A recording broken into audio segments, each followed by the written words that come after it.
తాకట్లో ఉన్న బంగారాన్ని విడిపించి ఆ రోజున మార్కెట్ ధర కట్టి మిగిలిన డబ్బును మీకు అందిస్తుంది కొమ్మూరి గోల్డ్.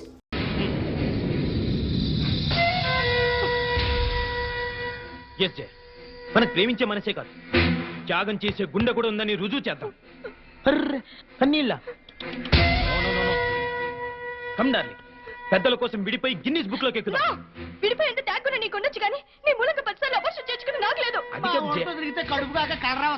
అంకుల్, మేము విడిపోతున్నాం కదా అని చెప్పేసి మా ప్రేమను చీప్ గా చూడకండి. ఎట్టి పరిస్థితుల్లోనూ మనం విడిపో. నిన్ను విడిచిపెట్టడం అంటూ జరిగేది నేను చచ్చాకని గుర్తుంచుకో.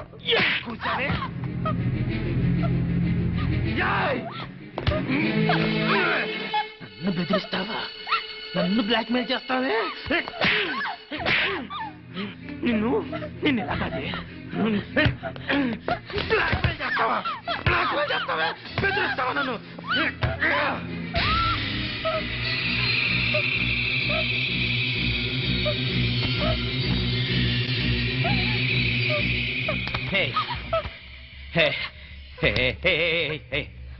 నన్ను ఇంతగా ప్రేమించేదానివి నన్ను ఇరిటేట్ చేస్తావా? అర్థం చేసుకోవాలి. ఐ సీరియస్లీ లవ్ యూ రా. ఆడది పబ్లిక్ గా ఇద్దరు మొగుళ్ళు మెయింటైన్ చేయడం చాలా కష్టం గాని మగాడు ఇద్దరు పెళ్ళాలను మెయింటైన్ చేయడం చాలా ఈజీ అని నీకు తెలీదా? పిచ్చిదనా, లే లే. డోంట్ వరీ డార్లింగ్, నా కన్నవాళ్ళ కోసం వాళ్ళు చూసిన సంబంధం చేసుకుంటా. మన ప్రేమ కోసం నిన్ను చేసుకుంటా. ఓకే? నువ్వు నన్ను పెళ్లి చేసుకోవటం ఏంట్రా? నేనే నిన్ను ఊరికమ్మ ఎక్కిస్తా. డాడీ, పాండు ఆయన చెల్లెలు మిస్ అయిపోయారు. కంప్లైంట్ రాసుకోండి సార్. మా పిల్లలు ఆకలికి అసలు ఉండలేరండి. అలాగని గుక్కడి మంచినీళ్ళు కూడా ఎవరిని అడగరు సార్.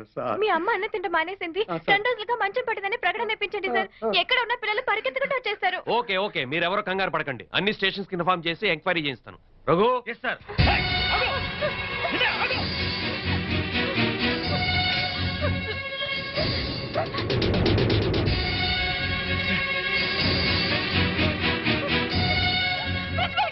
స్వామి వారు హాస్టల్లోనే ఉంటారు. అవును.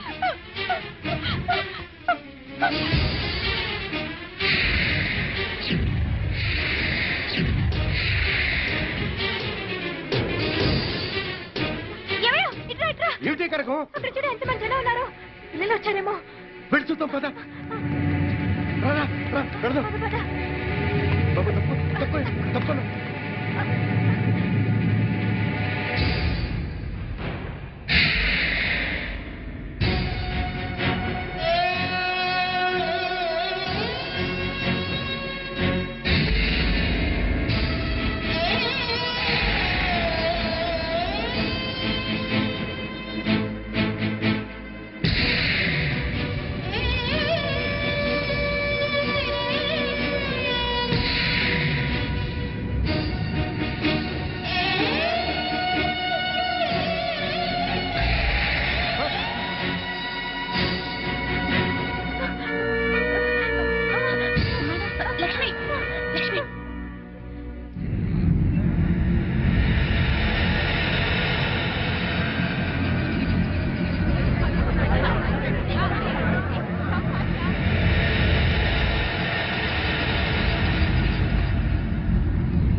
గీత మెరచడమా ఒక్కసారి చూడండమ్మా. అయ్యో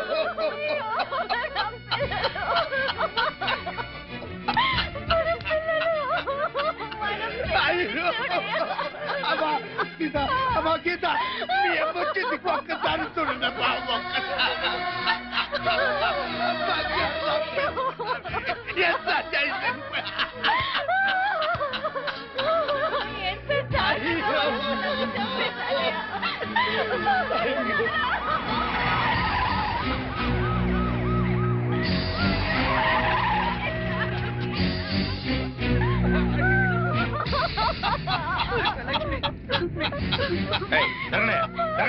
అయ్యో, అయ్యా చూడండి అయ్యా, చూడండి అయ్యా, ఎంత ఘోరం జరిగిపోయిందో చూడండి అయ్యా.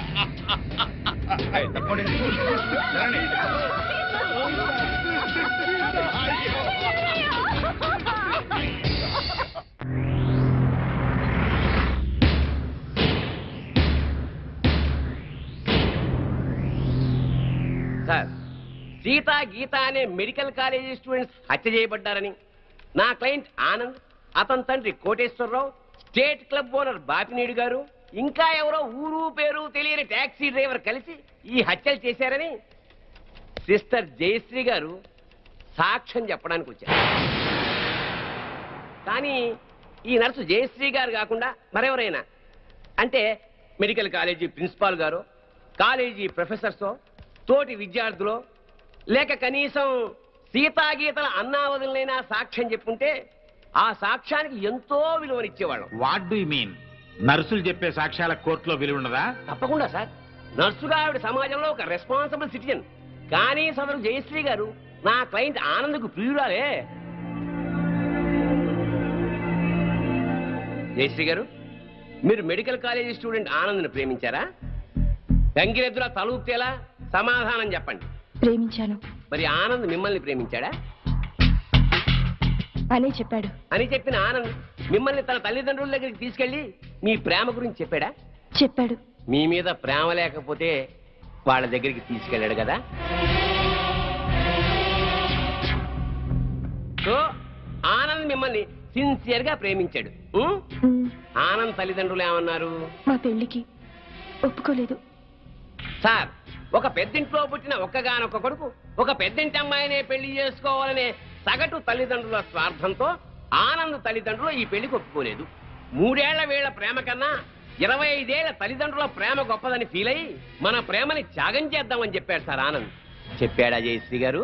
చెప్పాడు. వీళ్ళ ప్రేమ గురించి పెళ్లి గురించి కాదండి ఈ case. Here is the point sir. నా క్లయింట్ ఆనంద్కి ఒక గొప్పింటి అమ్మాయితో పెళ్లి ఫిక్స్ అయింది. So what? తనకు దక్కని ఆనంద్ ఇంకెవరికి దక్కకూడదన్న చీప్ ఫీలింగ్ తో ఏ సంబంధము లేని ఈ దంట హత్యల కేసుని నా క్లయింట్స్ మీద రుద్దాలని చూస్తోంది సార్ ఈ జయశ్రీ. అంత అబద్ధం సార్. నిజం నిజం నిజం. అంత ఖచ్చితంగా ఎలా చెప్పగలరు? అంత గట్టి సాక్ష్యాధారాలు ఉన్నాయి కాబట్టి సార్, మీరు అనుమతిస్తే కొన్ని ఇంపార్టెంట్ విట్నెస్ మీ ముందు ఉంచుతాను. ఎస్. నమస్కారం సార్. మీ పేరు? సుధాకర్ సార్. ఏం చేస్తుంటాం? స్టేట్ క్లబ్ లో మేనేజర్ గా పనిచేస్తున్నాను సార్. సరే, ఈ కేసు విషయంలో నీకు తెలిసింది జడ్జి గారికి చెప్పు. ఈ కేసు గురించి నాకేమీ తెలియదు సార్. సీతాగీత అనేవాళ్ళు మాత్రం నాకు బాగా తెలుసు సార్. ఎలా తెలుసు? ప్రతిరోజు మా క్లబ్కి డిస్కో తక్కువ వస్తుంటారు సార్.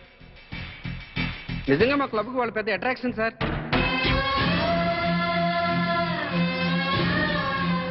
నిన్న సాయంత్రం కూడా చాలా అందంగా తయారై మా క్లబ్లో ఉన్న డిస్కోకి వచ్చారు సార్. Are you sure? వాళ్ళతో మాట్లాడాను సార్. వాళ్ళు మినీ డ్రెస్ వేసుకుని డ్యాన్స్ చేస్తుంటే ఏం అప్లై వచ్చిందో తెలుసా సార్? నిన్న సాయంత్రం కూడా క్లబ్కి అమ్మాయిలు 4 రోజుల క్రితమే హత్య చేయబడ్డారని, వాళ్ళ శవాల్ని గుర్తుపట్టడానికి కూడా వీలు లేకుండా కాల్ చేశారని నా క్లయింట్స్ మీద కేసు పెట్టడం హాస్యాస్పదం sir. No no no no no. Sakshi పనిచేస్తున్న స్టేట్ క్లబ్ ఓనర్ కి ఈ కేసులో ముద్దాయికి సంబంధం ఉంది కాబట్టి మీరు చెప్పేదాన్ని అంత స్ట్రాంగ్ గా కన్సిడర్ చేయలేం. అంతకన్నా బలమైన ఆధారాలుంటే ప్రవేశపెట్టండి. మీ పేరు? పెద్దిరెడ్డి సుబ్బారెడ్డి. ఏం చేస్తుంటారు? గవర్నమెంట్ జనరల్ హాస్పిటల్లో డాక్టర్గా పనిచేస్తున్నాను. ఈ పోస్ట్ మార్టం చేసింది మీరేనా? నేనేనండి. ఆ బాడీస్ మెడికల్ కాలేజ్ స్టూడెంట్ సీతాగీతలవే కదా? కాదు సార్, సీతాగీతల వయసు 18 సంవత్సరాలని తెలుస్తుంది సార్. పోస్ట్ మార్టం రిపోర్టు ప్రకారం 35 ఏళ్ళు ఉంటుంది సార్. సో ఈ డెడ్ బాడీస్ వాళ్ళవి అయ్యే అవకాశమే లేదు సార్.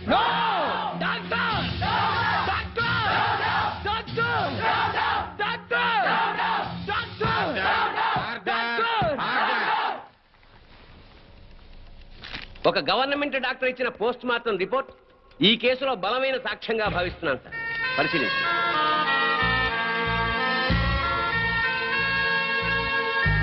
సో నా క్లయింట్ ఈ హత్యలు చేయలేదని, సీతాగీతలో అసలు హత్య చేయబడలేదని తగిన సాక్ష్యాలు కోర్టు వారికి ప్రొడ్యూస్ చేశారు. అంటే నా బిడ్డలు చచ్చిపోలేదా జడ్జి గారు? అయితే ఈ హత్యలకు వీళ్లకు ఏ సంబంధము లేదు సార్. వీళ్ళందరూ ఉత్తములే సార్. ఆ నరసమ్మ చెప్పింది కూడా అంత అబద్ధమేనండి. మరి మా బిడ్డలు ఎక్కడండి? చెప్పండి సార్. మీరే చెప్పండి సార్. నా బిడ్డలు హత్య చేయబడినప్పుడు మరి వాళ్ళు ఎక్కడ సార్? మా పిల్లలకి ఇతనికి సంబంధం లేనప్పుడు పుట్టినరోజు పండుగ ఎందుకు చేయాలండి? బోర్ల మీద పేర్లు ఎందుకు రాయాలండి? వేలకు వేల ఖర్చు ఎందుకు చేయాలి? అయినా అతనికి మా పిల్లల మీద కన్ను లేదు. మరి అలాంటప్పుడు మా పిల్లలు ఏమైపోయారండి? ఈ పిల్లల గురించి అడగాల్సింది కోర్టులో కాదమ్మా, పోలీస్ స్టేషన్ లో. జడ్జి గారు, సార్, అతను నన్ను పెళ్లి చేసుకుంటానని నమ్మించి మోసం చేశాడు. నేను చనిపోయిన దాన్నే, కానీ నాకు మనసు ఉంది సార్. నా మాట నమ్మండి సార్. ఈ దుర్మార్గులే సార్ సీత గీతలు చెప్పేశారు. అది దారుణంగా చెప్పేశారు సార్. 4 ముక్కలు ఎమోషనల్ గా మాట్లాడి 4 చుక్కలు కన్నీళ్లు కాచేస్తేనే అన్యాయం న్యాయమైపోదమ్మా. కోర్టుకు కావాల్సింది సాక్ష్యాలు, కన్నీళ్లు కావు. కన్నీళ్లు కాచేస్తేనే నిజాలైపోతే మా వాళ్ళు గారుస్తారు కన్నీళ్ళు. చెప్పండి అయ్యా. చాలు. ఈ కేసులో పోస్ట్ మార్టం రిపోర్ట్ ని బలమైన సాక్ష్యంగా పరిగణించి బెనిఫిట్ ఆఫ్ డౌట్ కింద నిందితుల్ని నిర్దోషులుగా విడుదల చేయటమైంది. అలాగే సీతా గీత ఎక్కడున్నారో వెంటనే వెతికి పట్టుకోవాల్సిందిగా పోలీస్ డిపార్ట్మెంట్ కి ఆదేశాలు జారీ చేయటమైంది. లేదు, అన్యాయం, అక్రమం, దారుణం, లేదు.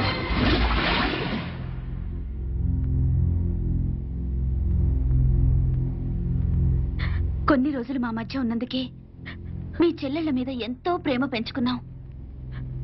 అలాంటి బంగారం లాంటి పిల్లల్ని ఎంత దారుణంగా చంపేశారా దుర్మార్గులు. చావు బతుకుల్లో ఉన్న రోగి మా దగ్గరకు వచ్చినప్పుడు చివరి దాకా పోరాడి ఏ రకంగానైనా బతికించడానికి ప్రయత్నిస్తాం. అలాగే మనకి న్యాయం దొరకనప్పుడు ఏ మార్గంలోనైనా సరే చివరి దాకా మనం అందరం పోరాడాలి. అన్నా నువ్వు అను, వాళ్ళందరూ అంతా చూస్తాం. ఆగండి, ఆగండి. ఇంకా మీరు మా చెల్లెళ్ళ మీద చూపిస్తున్న ఆదరాభిమానాలకి కృతజ్ఞుణ్ణి. మీ అందరి అండదండలు ఉంటే చాలు. ఆ దుర్మార్గుల్ని హతమార్చడానికి మీ బంగారు భవిష్యత్తు నాశనం చేసుకోవద్దు. వాళ్ళ సంగతి నేనే చూసుకుంటాను. మీరేం చేసినా మా అందరి సపోర్ట్ మీకు ఉంటుంది సార్.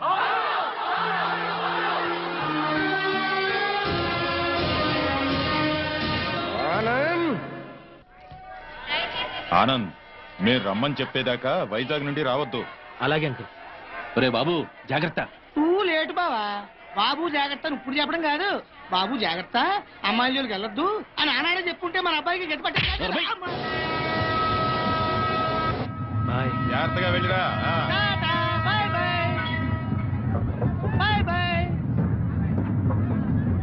క్లబ్కి వెళ్దాం. అది కాదు బావా. బావా ఏంట్రా? సద్దాం హుస్సేన్ పారిపోయి ఎక్కడో బొక్కలో దాక్కున్నాడు. అయినా అమెరికా వాడు పట్టేశారు. నీ కొడుకు బతుకు అంతే ఆ స్వామి చేతిలో. నోరు తెరిస్తే కదా పీకుతున్నావు. ఇప్పుడేం పీక్కుంటా? పిలిచి మాట్లాడవేంట్రా పిచ్చి మీద. హలో, స్టేషన్ మాస్టర్ అండి? ఎస్. 3వ ప్లాట్ఫామ్ మీద నుంచి బయలుదేరిన విశాఖ ఎక్స్ప్రెస్ లో నక్సల్స్ బాంబు పెట్టారు సార్. వాట్? అవును సార్. Hello Maulali, hello Moula Ali.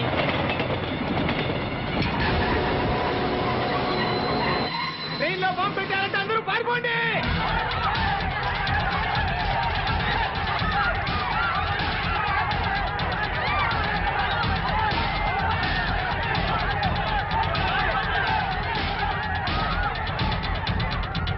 బాబు ఏమైంది?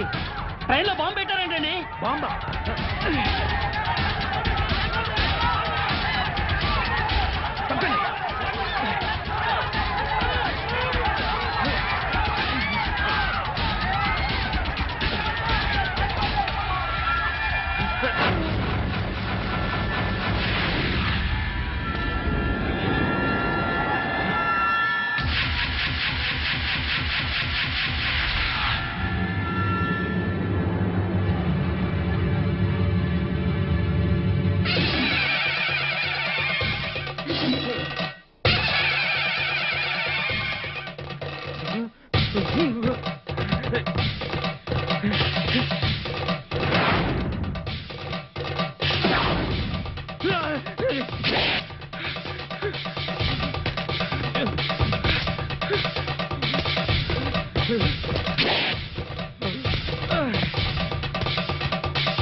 Raghu yes sir.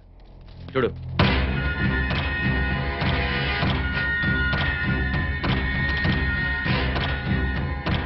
Sir Anand చచ్చిపోయాడు సార్. ఏమిటి సార్ అలా చూస్తున్నారు? మర్డర్ అయిపోయాడు సార్, మర్డరు. Arrest them. ఈ హత్య చేసింది మీరేనా? మాకంత అయోమయంగా ఉంది సార్.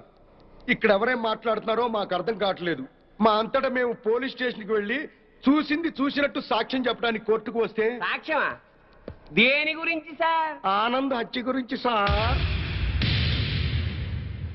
నా చెల్లెళ్ళు సీత గీత. ఆ సీతాగీత ఉన్నారో పారిపోయారో లేచిపోయారో వాళ్ళని పట్టుకుని. ఆగండి సార్. ఆనంద్ని మా చెల్లెళ్ళు చంపటం మా కళ్ళారా మేమిద్దరం చూసాం సార్. ఆ సాక్ష్యం చెబుదామని మేమిద్దరం ఇక్కడికి వస్తే ఇదేమిటి సార్, అతి క్రూరంగా అతి దారుణంగా మేమే చంపామంటున్నారు. మీరే న్యాయం చెప్పండి సారు. అబద్ధం సార్. సీతాగీతలు చంపడం ఏమిటి? వాళ్ళు చంపే ఛాన్సే లేదు. ఎందుకు లేదు అంటే మా చెల్లెళ్ళు సీత గీత బ్రతికిలేరా? బతుకున్నారో బదాన పడ్డారో నాకేం తెలుసు? తెలియకపోతే నోరు మూసుకోండి. Objection sir. ఒక సిన్సియర్ లాయర్ని పెట్టుకుని కోర్టులో నోరు మూసుకోమన్నా నేరం. మిస్టర్, అయ్యా మీరు గౌరవంగా మాట్లాడండి. హాయ్, మేం పల్లెటూరులో అండి. కోర్టులో ఎలా మాట్లాడాలో తెలియక కాస్త నోరు జారామండి. It's all right. అయ్యా లాయర్ గారు, ఇది కోర్టు కాబట్టి బ్రతికిపోయావు. ఇదే బయట అయితే నరికి పారేసేవాడిని. అయ్యా జడ్జి గారు, లాయర్ గారికి సారీ చెప్పానండి. చెప్పాడు సార్. Okay okay. మీరు చూసినంత చెప్పండి. మా చెల్లెళ్ళిద్దరూ రైల్వే స్టేషన్ లో రైలు ఎక్కడం చూసామండి. ఆదరాబాదరాగా మేమిద్దరం వెళ్ళి రైలు ఎక్కామండి. ఊరు బయటికి వెళ్ళిన తర్వాత రైలు ఆపి ఆ అబ్బాయిని అతి దారుణంగా చంపారండి. చంపేసి పారిపోతుంటే జరిగిందేదో జరిగిపోయింది, తిరిగి రమ్మని చెప్పావు సార్. మేం రావు, చంపాల్సిన వాళ్ళందరి చంపేసి గాని మీ దగ్గరికి రావు అని చెప్పి వెళ్ళిపోయారండి. ఎక్కడికి వెళ్తున్నారమ్మా అని మా ఆవిడ అడిగితే మా అన్న దగ్గరికి అని చెప్పారండి. అన్నా అన్న ఈ మాట విన్నారు కదా? Note this point sir. Lawyer గారు, అన్నంటే ఈ అన్న కాదండి. మరి ఏ అన్న సార్? అడవిలో అన్న. ఆ అన్న దగ్గరే ఉంటాం. అక్కడికైతే ఎవరూ రారు. ఆ అన్నే మాకు అండ, ఆ అన్నే మాకు కొండ అని అన్నారండి. ఎవరు బాబు ఆ కొండ? అదేనండి, మీలా పొడుగ్గా నల్లగా పరమ నీచంగా ఉంటాడండి. నల్లగా పొడుగ్గా నీచంగానా? ఎవరా పెద్ద మనిషి? వాడు పెద్ద మనిషి కాదండి, పెద్ద ఎదవ. వీరప్పను, మీసాల వీరప్పను. ఎలాగైనా మా అమ్మాయిల్ని పట్టుకోమని చెప్పండి సార్. మా చెల్లెలను పట్టుకుంటే వీరప్పని దొరుకుతాడు, వీరప్పని పట్టుకున్నా మా చెల్లెలు దొరుకుతారు. ఒక్క దెబ్బకి ముగ్గురు దొరుకుతారయ్యా. 3 రాష్ట్రాల సమస్య కూడా తీరిపోతుందయ్యా. మళ్ళీ ఇలాంటివన్నీ జరగకుండా ఉంటాయండి. వెంటనే అడవికి వెళ్ళి పట్టుకోమనండి సార్. కొద్దిగా మన ఇన్స్పెక్టర్ గారిని పోలీసుల్ని అడవికి పంపితే పని అయిపోతుందయ్యా. ఎవరి పని? మీ అందరి పని. ఈ కేసులో మేమే ప్రత్యక్ష సాక్షులం, నిందితురాళ్ల ఆచూకీ కూడా చెప్తాం అని చెప్తున్న ఈ స్వామి కనకమహాలక్ష్మి దంపతుల మాటల్ని పరిగణనలోకి తీసుకుని ఈ హత్యలో సీతా గీతలు చేశారనే అనుమానంతో పోలీస్ డిపార్ట్మెంట్ ని సత్యమంగళం అడవుల్లోకి వెళ్లి సీతా గీతలతో పాటు వీలైతే వీరప్పన్ని కూడా పట్టుకోవాల్సిందిగా ఆదేశాలు జారీ చేయటమైంది.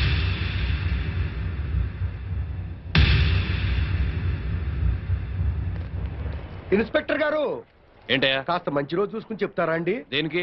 అదే అన్నయ్య గారు, వీరప్పనున్నాడే అతను ఉండే అడవిలోకి బయలుదేరడానికి వస్తామండి. వెళ్ళొస్తామండి. ఇన్స్పెక్టర్ గారు, డౌట్ లేదు, వీళ్ళిద్దరూ మనకి టెండర్ పెట్టారు. ఈరప్పన గాడికి మనం దొరికిపోయినట్టే. షడప్. బస్సు దిగొచ్చారు కదా అనుకున్నాను. నల్లకోటనే దడదడలాడిస్తున్నారు. ఇంకా లేట్ చేస్తే మిమ్మల్ని కూడా మందులో చిప్స్ లాగా తినేస్తాడు. రాంగ్ టైములో కుళ్ళు జోకులేయి మాకు. ఏ టైములో ఏం చెయ్యాలో మాకు తెలుసు.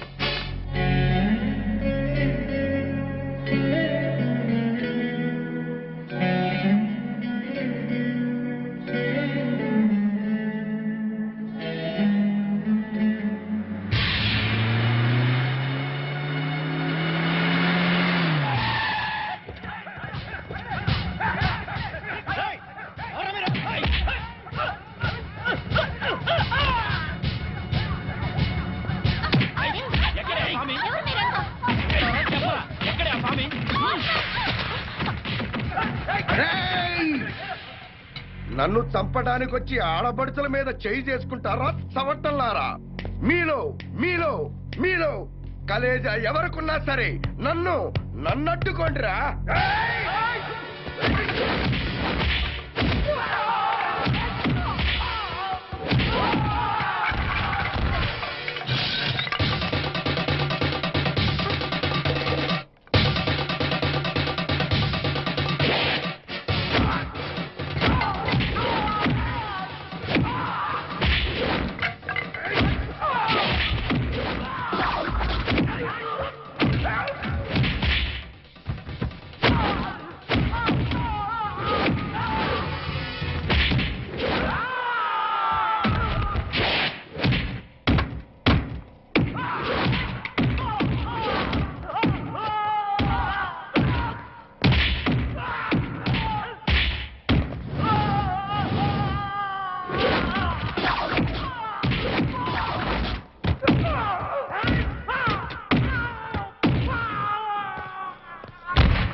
ఎవడ్రా మిమ్మల్ని పంపింది? పాపినీడు.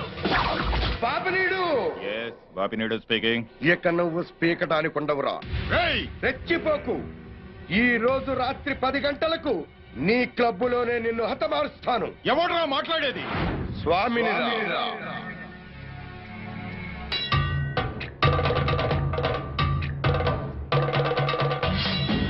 పైనంది ఆకాశం, కిందంది భూగోళం, నడి మధ్య ఉన్నదయ్యో మనిషికి స్వర్గం.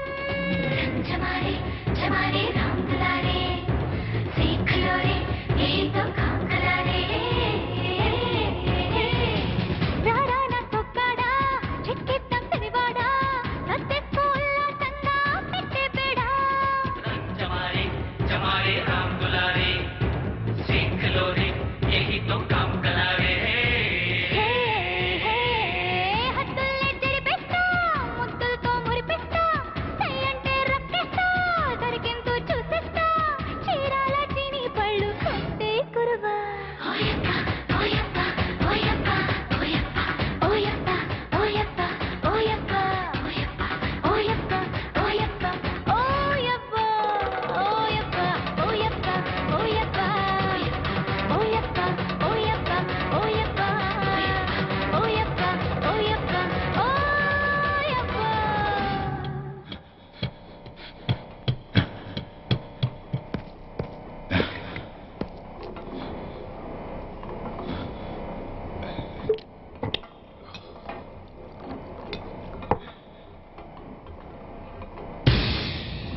నన్ను చంపొద్దండి.